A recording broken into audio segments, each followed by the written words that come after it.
Our sponsors: the Finkley Experience, HBCU First, the Jamal Bakes Morning Show, J&J Leadership Academy. Thank you for your contributions towards the Michael Finkley Show. HBCU First. HBCU First Incorporated is a 501c3 nonprofit organization. HBCU First is a student-led community advancing the well-being and economic participation of America's Black youth. As the leading HBCU internship and mentoring academy, we empower elite students from 70-plus historically Black colleges and universities with in-demand college-to-career skills. For more information, visit their website, www.hbcufirst.com. Yo, what's up, everybody? This is your boy Kenny Lewis of Kenny Lewis and One Voice, and you're watching my boy Michael Finkley on the Michael Finkley Show.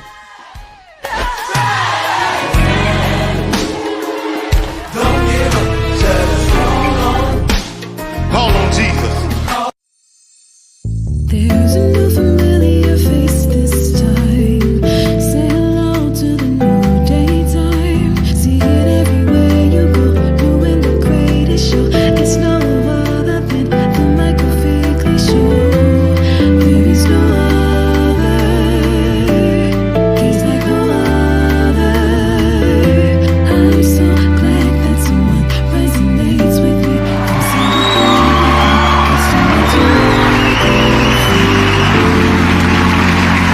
Welcome back to the Michael Finkley Show. Now, y'all, my next guest, I know you know who he is. As you're looking at him right now, he is a husband. He's a father. He's an artist. Yeah. He is an actor. You have seen him weekly, I promise you. Tyler Perry's The Oval as Sam Owen. He's none other than Walter Fauntleroy. How are you? Excellent. Thank you for having me, Michael. I love your last name. Yeah. You heard the story, Little Lord Fauntleroy? I have. I'm not familiar with that book, and it's a movie. I think Ricky Schroeder did it as a little boy. But the book is Francis something. I can't think of it right now. But that's where a lot of people have heard Fauntleroy before. Oh, interesting. I just love it. It just flows. Thank you, man. It just flows. It does. Well, thank you so much again for just being with us these few moments and getting to chat with you and getting to know who you are, because we see you on our screens, we see you on stage, and it's just still this like, who is this person? Like, he's always working, he's always on his grind. So how would you describe Walter in 3 words? Resilient, loving, and loyal. Why? Well, it's just the way I was brought up. Love leads all things for me. It's faith, hope, and love. And the greatest of those is what? Love. And so for me, at the end of the day, that encompasses everything. Now, I only have to talk about the other ones because love encompasses it all. I love what I'm doing. I love who I am. I love others around me. And I love to collaborate and work with people that are harmonious. Sometimes I love to work with people that are cantankerous, because I can be all things too. But I just love to see people striving and climbing and growing. I love to inspire people and to motivate people, and also be inspired and motivated myself. It's what makes me the artist, and it's what makes me feel alive. I'm telling you, and it shows in the work that you do. But you didn't start off this way. No. You didn't start off this way.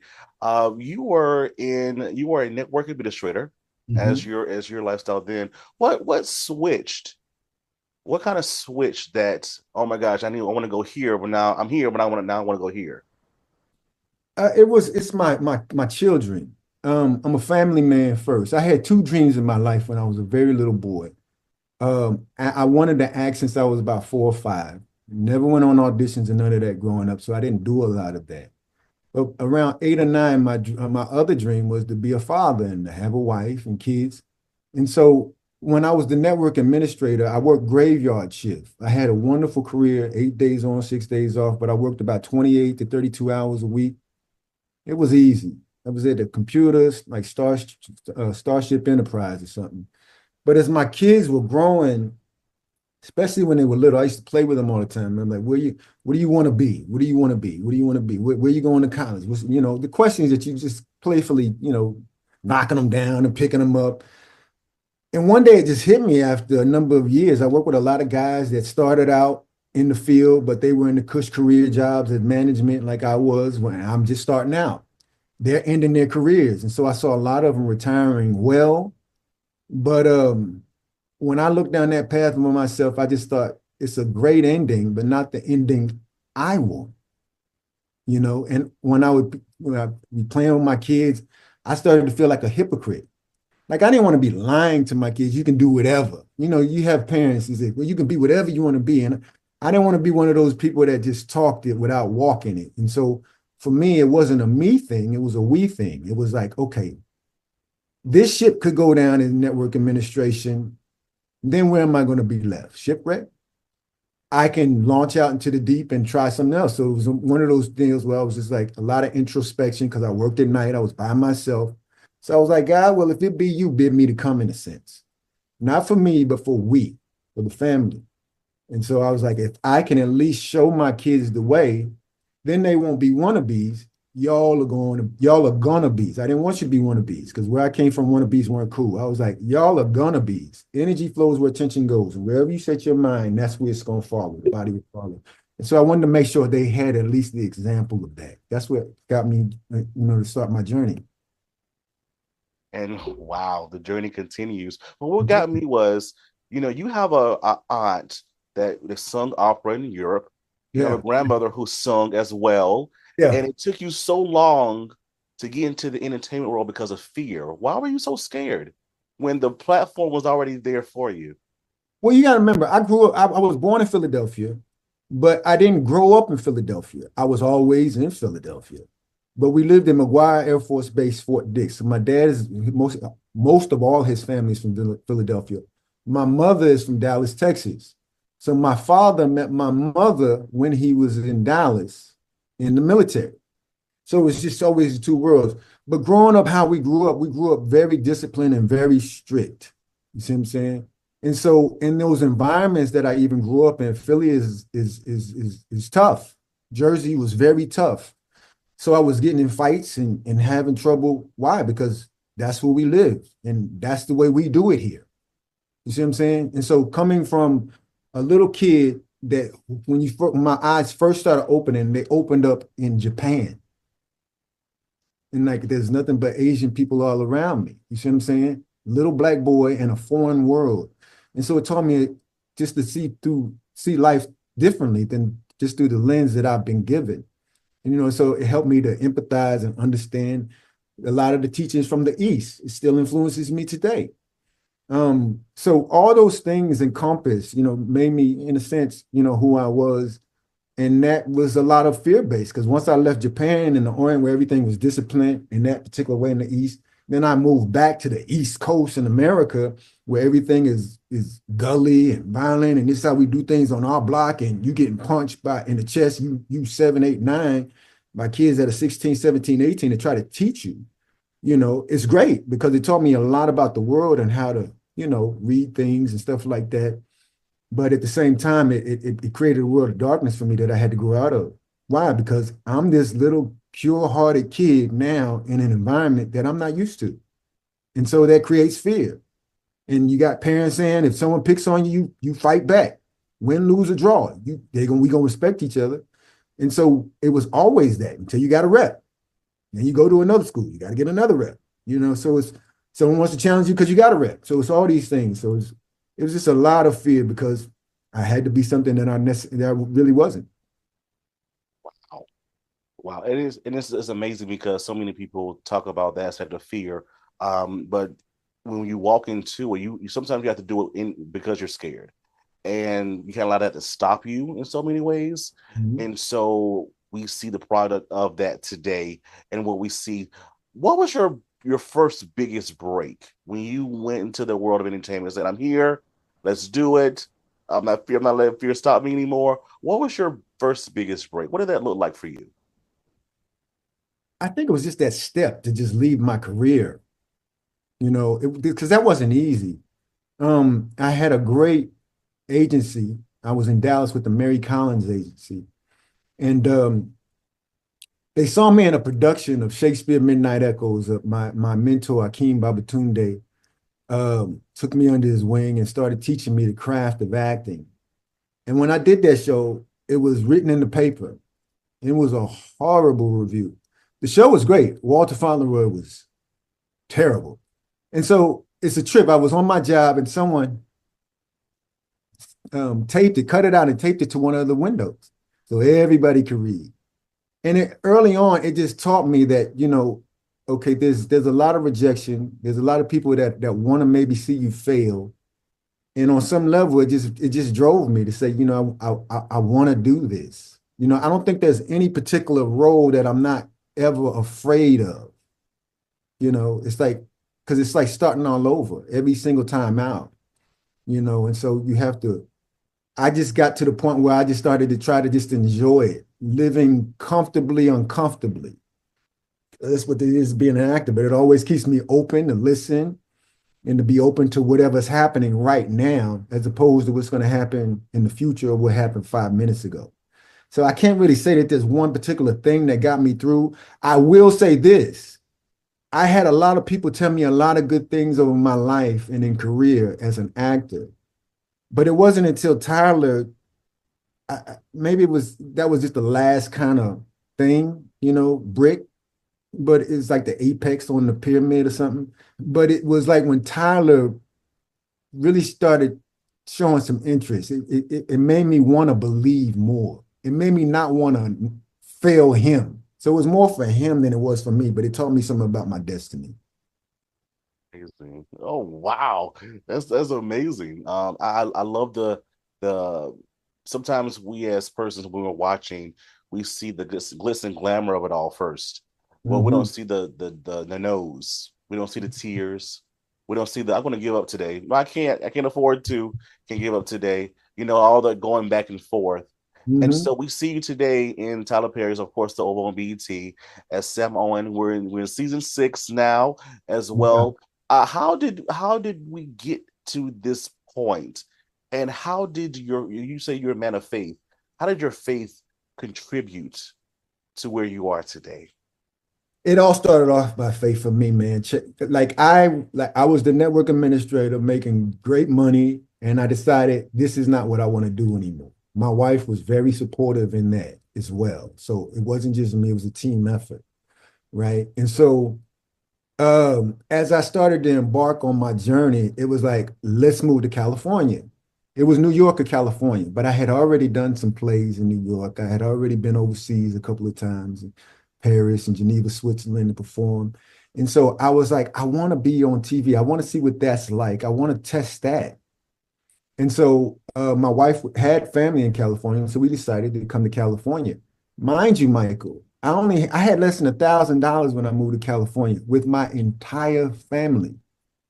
You see, so it wasn't an easy road, but when we got here, everything worked out. I got here, I didn't have any money.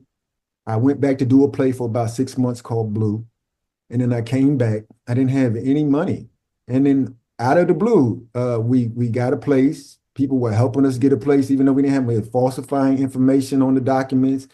Good white people, you know what I'm saying? In Burbank, California.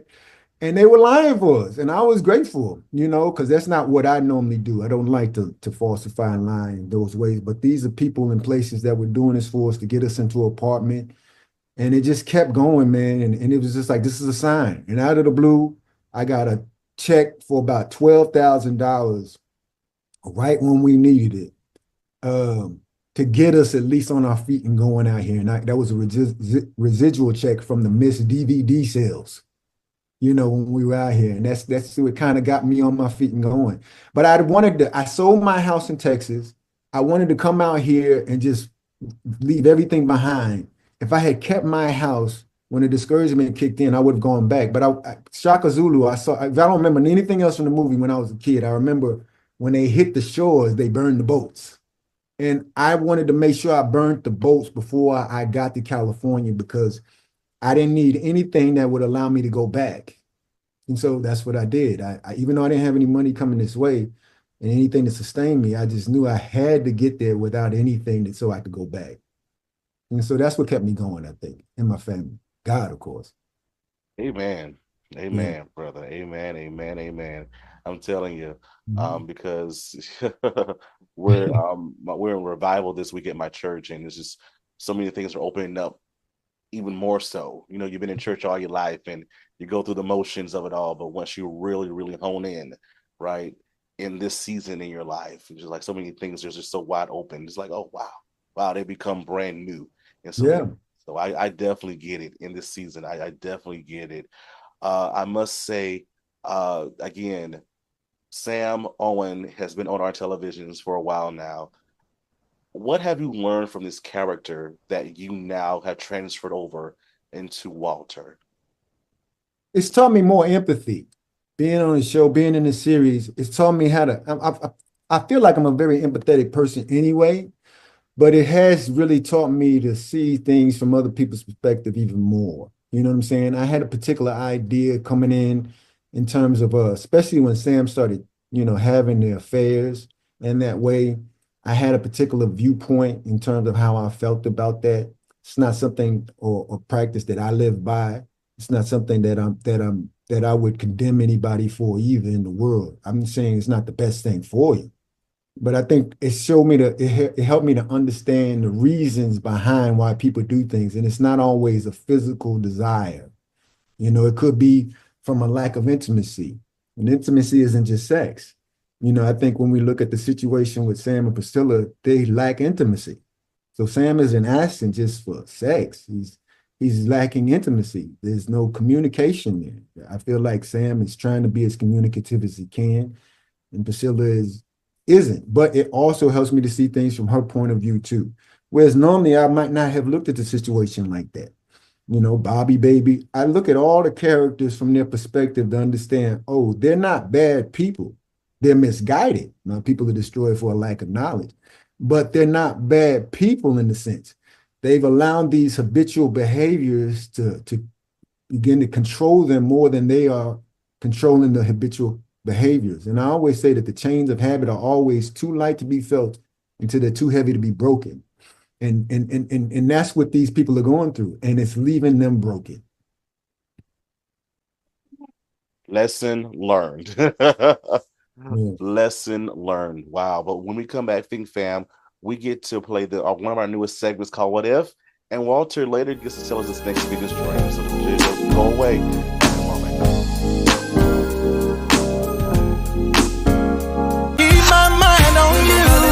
Everybody, this is your boy Rufus Johnson. I'm from Richmond, Virginia. I am a singer, songwriter, artist, producer, all of that good stuff, philanthropist, and you are watching the Michael Finkley Show. You're so good, and you never change. Hello, everybody. It's Finkley from the Finkley Experience. We're an educational consulting firm that specializes in first-generation education. So we assist students with their college and career endeavors. We train school administrators on the state of first-generation students. And also, we partner with colleges and universities to assist their first-generation population for easy transition from high school to college. So if you're looking for a presenter or speaker that presents on these topics and so much more, visit our website at thefinkleyexperience.com and learn about all that we do. We're looking forward to working with you.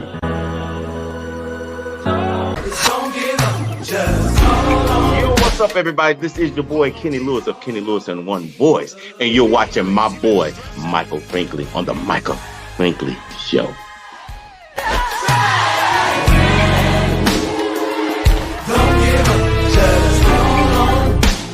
Call on Jesus. Hi guys, welcome to Awaken. We wanted to serve the city of Mullins. We are church owned, and we felt like a coffee shop was such a huge need in the city of Mullins. There's nowhere for people to just come, get a cup of coffee, sit with friends, maybe do some work on the laptop. And so we feel like it was a service that we could give back to the city. Well, our hope is that people will feel calm, that they'll feel welcome, that it'll be a place where they can come and just clear their mind. We come here twice a day. That's how good their smoothies, their coffee, their lattes, frappes, delicious. I would love the atmosphere here. If I had time to come and just sit and relax, I would. It's awesome. One thing that I really love about it being here is just the cozy environment. It's so inviting. I can come in here and I can get my schoolwork done, a good coffee and a good meal. But I'm just really thankful that they're here and that I have a good place to go. We're open Tuesday through Friday from 7 a.m. to 2 p.m. and Saturday from 8 a.m. to 2 p.m. Awaken Coffee Bar, downtown Mullins. Hello, everybody. Welcome back to the Michael Finkley Show. Still chatting with Walter here. My newest friend, Walter, he's here with us, and we get to play one of our newest segments called What If?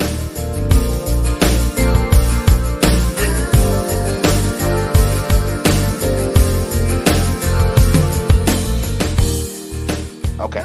So within this, I love this segment because it allows us to reflect even more so, because sometimes when we go through life, we forget to do it because life does life at times. So I must say, Walter, if you were not in this amazing career as a great entertainer, what would you be doing instead of?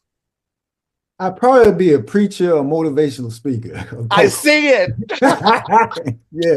Yeah. In some way, at some point, I love to inspire and motivate people. I love to see people win. I love to be part of a winning team, even if it's a losing team that's rebuilding. We can start from scratch. I just love to create and build. If it's myself, other people, I just love to see people soar, man. Where do you think that comes from? I think probably if I look at my life, I think it comes from just my life experience, right? Understanding that there's all kind of people that in my life that don't always meet you with love. I think they meet you more with fear and insecurity because maybe whatever they've been through, there's experiences that make them feel a particular way or intimidated from people that may be strong. Like I wasn't built this way, but I became this way. Like if the lion is in the jungle and he shows up on the scene, well, the elk may be fearful. Something that's less, might get fearful just because his lion is on the scene. The lion might not even be hungry. But I do find that people, especially artists, maybe because of how sensitive we are to things and being creative, can be overly sensitive. I've been that myself at times, So we have to look at things and check our egos at the door, whatever baggage we bring, good, bad, or whatever. Let's leave all that at the door and just collaborate. You know what I'm saying? Let's get to the magic and the mystery of what the truth is under these imaginary circumstances at the end of the day, So being that I come from a lot of, hard times, now that I'm in the light of things, I appreciate it. Why? Because it's like what I say a lot, like the diamond was formed in the coal, the pearl in the oyster, oil in the earth, gold in the mines. And it's important for me to search, when I'm looking in that darkness of my experience, to search for the bright things, the gifts, the treasure. That's how I want to serve from that point of view as opposed to just the darkness. The darkness doesn't matter in that sense. So I hope that answers the question. Perfectly. It answered it perfectly, I must say, sir. Now we see more so now a three-dimensional Walter. More than ever. Big fam, don't go away because it tells us this next big stream. Back in a moment.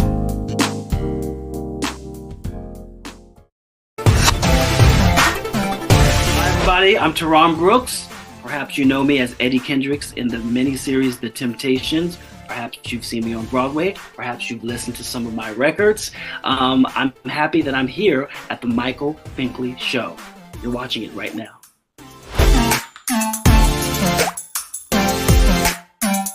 Hi guys, welcome to Awaken. We wanted to serve the city of Mullins. We are church owned, and we felt like a coffee shop was such a huge need in the city of Mullins. There's nowhere for people to just come, get a cup of coffee, sit with friends, maybe do some work on the laptop. And so we feel like it was a service that we could give back to the city. Well, our hope is that people will feel calm, that they'll feel welcome, that it'll be a place where they can come and just clear their mind. We come here twice a day. That's how good their smoothies, their coffee, their lattes, frappes, delicious. Oh, I love the atmosphere here.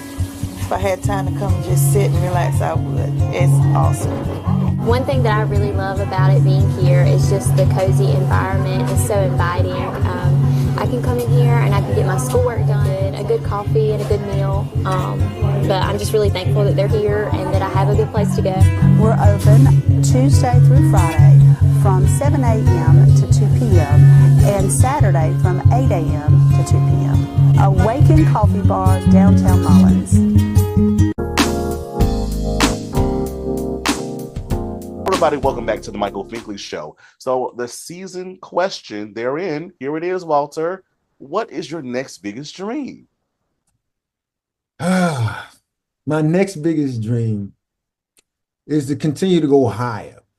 I always want to be the person that's working and serving. Like, I get a lot of gratitude from service to others. As the artist, what greater joy is there to serve in the field that I'm in? You know, what's the next? I don't know. But I trust God in the process. I trust life. I trust that it's something that I'm going to be proud of, something that I can serve in a way with excellence to hopefully inspire somebody to dream, whether you're an actor, an artist, a teacher, a doctor, a lawyer, an engineer, whatever you decide to be in life, whether it be a stay-at-home mom or a stay-at-home dad, whatever, be the best you can be at whatever endeavor you're embarking on. I always say if God is in it, then we can't go wrong. That's it. We can't go wrong at all because he promised us that our latter will be greater. So I'm always having an expectation of greatness, that greater every day. Absolutely. Yeah. Well, we got to be participants too, you know. Like, God is in everything, everything. We could just be sideline critics, or we can get in the game, launch out into the deep, you know, because a captain, a ship without a captain won't get out of the harbor. You know, you have to have a direction. You have to have a point of view, right? Energy flows where attention goes. I say it all the time. So it's important to have a destination. God, because like I said, God is in everything. God is in doing nothing. You can do nothing well and never get anywhere. You see what I'm saying? So it's important to just set a destination and at least embark on it. You're going to learn something along the way anyway. Wow. I hear the preacher coming out. I'm sure. I hear the preacher coming out. Oh, my word. And all that you've done in this short amount of time that you've been on this earth. Are you proud of yourself? I'm extremely proud of myself. I'm not so proud of all the choices that I've made in terms of some of the things that may have gotten me in trouble or may have disrespected other people. But I am proud of who I am, and I'm proud of who I'm becoming, because I am a human being, but I'm also becoming. And so I have my sights set on what I want to become too. And that's nothing. That's not just nothing. That's everything. So I'm grateful for my life. I'm grateful for the air I breathe. I'm grateful that I can speak to you without any kind of device. I'm grateful that I can see and feel and touch and empathize and love, and grateful for the things that are seen and not seen. I'm grateful for it all, man. Oh, my word. Get ready, because you ain't seen nothing yet. 2025 is still among us, right? What is left for Walter in 2025? What is Walter working on? What does he want to work on? What's happening? Well, I'm always writing. I'm producing things and trying to get things on their feet. I want to go back onto the stage. I want to get back in the theater and do at least one stage production a year, because I miss it. It's been a while. Hopefully during a slow season. But you know, I want to be involved more in movies and comedies and things like that. I had been, when I grew up, I was fascinated by how movies were made and how, you know, acting was portrayed in the movies growing up. It made me dream, you know, just the dream that that got me on this journey. And so I know Hollywood is changing a lot, and the things that you know, in terms of the stories that they're telling. But hopefully I can be a part of telling those magical stories that make people dream and believe higher. Like I said, for anything, you know, the Wiz and all that stuff did stuff for me. Just believe in yourself in the process. That's most important. I think that's the key. You have to believe in yourself. It's done unto you according to your belief. So it's very important to have a strong belief in who you are and be proud of that. And don't discourage that. Even when you're growing, you don't knock something when it's growing. If a bud is growing on a vine, you don't just decide it's not good enough and cut it off. You have to allow it to bloom. You have to allow those flowers to blossom. You don't uproot them just because they're not blossoming in your time. Everything has a season. And so you have to be patient in the process. I love the way you said that, because I always say that the process is for us, right? It strengthens us, it stretches us, in so many different ways. We cry, we get mad, we say, I'm gonna do it again, we start over. That process is for us because we're learning about self, but the results are for everyone else. That's it. That's the way we look at the process. Oh, this is amazing. I love this. So how can we follow you on social media? Because the story always continues, I know. How can we follow you on social media? I'm at Little Lord Font, LIL Lord Font. So and before, I don't want anyone to get, angst about that. Sometimes people hear it and I think they get a little uncomfortable. But like I said, it came from the book Little Lord Fauntleroy. Is one of the first things that I saw when I was growing up.